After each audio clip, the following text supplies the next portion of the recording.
من داخل القلعة كلاب بنلتقي مع السيدة المهندسة. عرفينا بنفسك. أنا حضرتك المهندسة حسنات قاروصة، أنا مهندسة ديكور. قررت إن أنا أحول استثماراتي من المجال بتاعي لمجال السياحة، بالذات من بعد الثورة، علشان شايفة إن أهمية السياحة في البلد الفترة دي مهمة جدا. وكان الموقع دوت بتميزه وانفراده لأنه جنب القلعة، موقع استراتيجي، وكون إن هو على مساحة كبيرة. كان الهدف منه أول ما أخدته سميته القلعة كلاب، علشان كلاب دي بتسيب المجال فيها مفتوح إن احنا نعمل فيها مؤتمرات ونعمل فيها حفلات ونخدم على السياحة، يعني عشان أقدر أقدم خدمات أكتر من إن هو يبقى مجرد مطعم السايح بيجي يتغدى فيه الوجبة العادية بتاعت اليوم الواحد اللي السياحة ماشية، أو هو ده هي دي السياحة أو اللي بتقدمه السياحة في اسكندرية. فحاولت من أول ما أخدت المكان إن أنا أعمل له تصميمات إسلامية على طراز عالي جدا، وكل اللي قدرت أعمله كمستثمرة إن أنا حطيت فلوس ووضبت المكان. وكان الخطوة اللي بعديها إن أنا أجيب شركات إدارة متخصصة. حضرتك أخدتي المكان ده زي ما هو كده بنفس الديكوريست اللي فيه ولا؟ لا يا فندم، أنا واخدة المكان على الطوبة الحمراء، يعني حتى مش متمحر. وكانت الصدمة الكبيرة اللي أخدتها إن أنا واخدة المكان من المحافظة. العقد بيقول إن هو مطعم وكافيه، فبالتالي المفروض إن تكون الخدمات متوفرة فيه من صرف صحي، من كهرباء، من مية.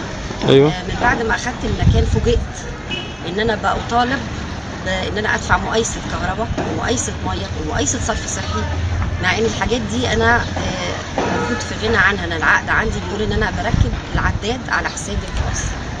ففوجئت ان المستثمر بعد ما بياخد الحاجه والقيمه اللي متحدده لي في الايجار، بناء على ان المكان ده مجهز ان انا اخش اعمل ديكوراتي واشغله.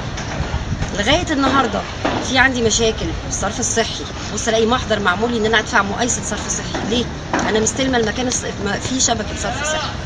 الاقي ان شركه الميه بتطالبني بمقايسه ميه، مع ان انا دخلت المكان لقيت فيه ميه واصله لغايه المشروع عندي. وبعدين الاقي الكلام اللي بيترد عليا فيه يقول لي لا، الكلام ده كنت تقوليه قبل محضر التسليم. هو حضرتك بتوقع المستثمر في مشكله وبعد كده تقول له لا كنت تبلغ قبليها؟ انا مش واخده خيانه، انا مش واخده خوانه من المحافظه. يعني اثناء التعاقد اللي حضرتك مع المحافظه او الجهه اللي هي المالكه، الشروط دي كانت موجوده ولا مش موجوده؟ العقد عندي بيقول ان انا اركب العداد على حسابي، عداد استهلاك بس. انما المفروض المقايسات حضرتك يا ما كتبت لي في كراسه الشروط ان ده مطعم وكافيه، يبقى حضرتك مدخله المرافق الاساسيه انه يبقى مطعم وكافيه، بتاهل لي المكان. هو حضرتك يعني انا هاخد شقه اجرها وما فيهاش مرافق؟ وبعدين ده انا واخداه من المحافظه. وبعدين المقايسات دي، طب انا قاعده فيه مده وهمشي، غيري هيجي يستغله، هيدفع المقايسات دي؟ ولا انا عشان اول واحد هيستغل المكان فالمقايسات كلها تبقى عليا انا؟ واخداه لمده قد ايه المكان ده؟ واخداه لمده 5 سنين. حضرتك بقالك قد ايه؟ والسنه دي انا بقالي سنه كامله بناضل بكل الوسائل السلميه، بقدم طلب: يا جماعه طلعوا لي ترخيص، يا جماعه عندي مشكله في الميه، يا جماعه الترخيص واقف ان في ضريبه عقاريه على المكان. الضريبه العقاريه دي تخص المالك ما تخصش المستاجر. مطلوب مني ان انا اسعى وادور على كل المشاكل دي واحلها انا بنفسي. حضرتك انا المكان هنا بعد ما رسل على المزاد علينا كان المفروض استلم المكان في خلال 14 يوم زي ما القانون بيقول. انا قعدت في المكان ده 4 شهور مش عارفه استلم الموقع. ليه؟ علشان الموقع هنا كان كله مسكون بشويه باعة جائلين حاطين ايديهم على المكان كوضع يد. طب المحافظه بتأجر لي حاجه مسكونه وهم نفسهم مش عارفين يسلموهولي. حطوني انا في وضع ان انا اتعامل مع بلطجيه واتعامل مع ناس بتفرش في فرشين في الشارع، وان انا المفروض ان انا اديهم باخلوه عشان يطلعوا، اتعامل معاهم بالقوه عشان يطلعوا، احط المستثمر في موقف انا في غنى عنه. واضطريت علشان السيزون ما يعديش عليا ان انا اتعامل معاه. وطلعنا الناس دي كلها من الموقع ورحنا بلغنا الحي، قلنا لهم تعالوا بقى عايزين محضر رسمي ان احنا استلمنا المشروع. ينفع ده؟ يعني افهم من كده كل التجهيزات اللي موجوده دي حضرتك اللي عاملاها ولا غطيتيها بيها؟ لا يا فندم، التجهيزات انا اللي عاملاها. تأمين المكان انا اللي عاملاه.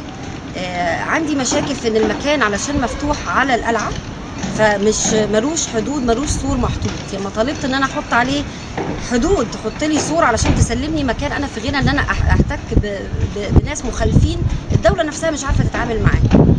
صدروني انا مع الباعة الجائلين ان انا اتعامل معاه. كميه المحاضر اللي بتتعمل علشان واحد فارش فرش في الشارع حاطط راسه براس مستثمر بيدخل للدوله عائد سنوي ثابت، وابص الاقي نفسي محطوطه راس يعني اتساوت الروس في الاسم عشان اروح ارد على محضر كيدي معمول من باقي اعدائي. نشاط المكان ايه يا باشمهندس؟ نشاط المكان مطعم وكافيه، بس المساحه عندي بقول لك على احنا 4000 متر، فبالتالي المساحه الكبيره دي بتؤهلني ان انا اعمل نشاطات كتير. يعني حاجه انا الاسبوع اللي فات كنت عامله معرض هنا هوت لتنشيط التجاره الداخليه، كانت كلها منتجات مصريه، والحقيقه اللي هو خالد رئيس الحي جه افتتح المعرض، وكانت حاجه مشرفه جدا، وكانت خطوه ان احنا نبتدي يبقى فيه مستوى راقي يخش منطقه القلعه، لان ما كانش شارع القلعه ده ما كانش كده يا فندم. احنا اعضاء في النوادي اللي موجوده هنا في شارع القلعه، وطول عمرنا بنفتخر ان النوادي دي احنا اعضاء فيها. النهارده النوادي دي انا يعني اخاف اخشها، اخاف اخش الشارع هنا. ما ينفعش يبقى معاك ولادك وداخل المنطقه وحاسس بقلق وحاسس بان المكان مش مؤمن. ومش مؤمن دي ليها عده، يعني انا مش مؤمن دي معناها ان انا عايزه عربيه شرطه. مؤمن دي حضرتك ان انت ما تتعرضش لحاجات دون المستوى اللي انت عايز توجده في القلعه. المشاكل اللي بتقابل حضرتك حاليا من الجهات المختصه زي المحافظه او الجهه المالكه للمكان، ايه هي المشاكل اللي بتقابلك منها؟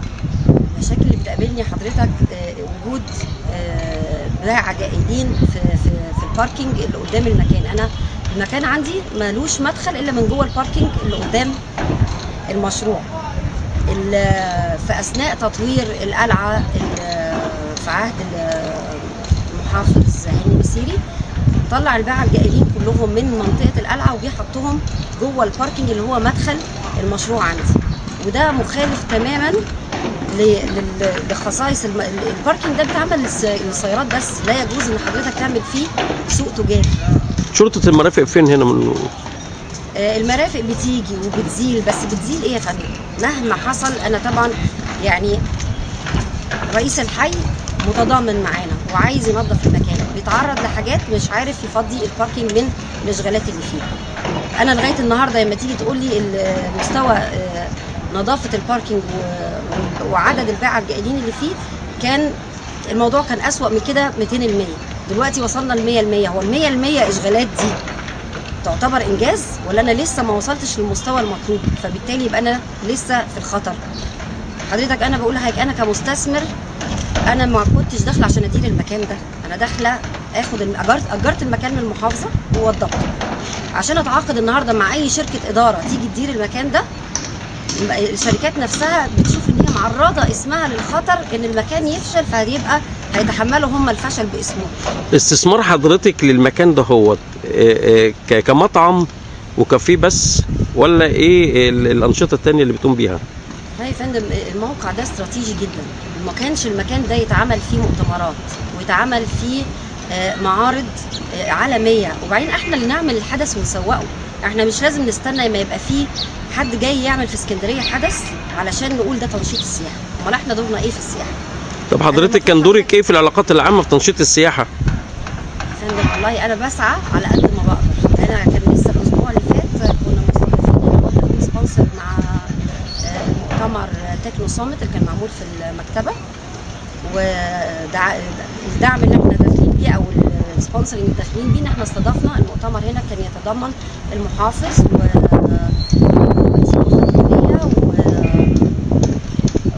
ووزير الاتصالات والعنصر الامريكي. الحمد لله ان انا اخش في حاجه زي كده علشان اعمل تنشيط المكان بتاعي، نبقى ظاهرين ان في حاجه في اسكندريه سياحي ممكن يستضيف الناس دي وتبتدي تسمع عن المكان. ايه طلبات حضرتك بتوجهيها للمسؤولين والسيد المحافظ بصفه خاصه؟ انا عايزه لجنه يا فندم، لجنه كامله مشكله تيجي تبص على المشروع دوت عشان احس ان الدوله بتدعمني. لما تكون توجيهات رئيس الجمهوريه يقول نشاطوا السياحه ودعموا المستثمرين واهتموا بالدخل الخارجي، الكلام ده كله ابص الاقيه انا بسمعه في التلفزيون. الكوادر اللي موجوده بقى علشان تفعل الكلام ده لازم انا كمستثمر اشوفه بعينيا، لازم المسه، لازم احس ان حد جه خبط عليا يقول لي مشاكلك ايه. طب هل اتوجهتي لحد وحد رفض؟ مش عايزه اقول حد رفض، بس الحلقه ناقصه حلقات. يعني انا رحت للمحافظ واتكلمنا في المشاكل بتاعه الباركينج. المحافظ ادى تعليمات ان لازم، لا ازاي ده هو بنفسه قال ان الباركينج ده لازم يكون مرفق بالمشروع ده. بس احنا في تعديات حصلت كتير خلت ان الموقف اللي بيتكلم فيه المحافظ دلوقتي ان الباركينج نزل مزاد اوريدي، مع اني بعت انذار للمحافظه ان في حاله ان الباركينج ده ينزل مزاد تاني هيبقى في ضرر على المشروع دوت. انما الانذار اللي انا بعته ما وصلش لمعالي المحافظ في الميعاد الصحيح، فبالتالي نزل المزاد ورسى على الناس دول ما ينفعش يكونوا في القلب اساسا اللي رسى عليهم المزاد. مع احترامي ليهم، اي حد، انا مع احترامي من اصغر مواطن او من اقلهم كادرا في المجتمع، انما لكل مقام مقام يا فندم. حضرتك النهارده اللي هيمسك الباركينج ده بيتعامل مع شركات سياحه، بيتعامل مع اجانب، بيتعامل مع مشروع سياحي النهارده، ما ينفعش يكون دون المستوى. بنرفع طلبات حضرتك للسيد محافظ اسكندريه مهندس محمد عبد الظاهر، وبنتمنى ان شاء الله ان يكون في خير، ونيجي نشوف ان شاء الله الخير اللي جاي ان شاء الله، خاصه ان حضرتك ان هوت في مجال اعتقد زي ما احنا شايفين كده هوت الشاطئ والقلعه والنشاط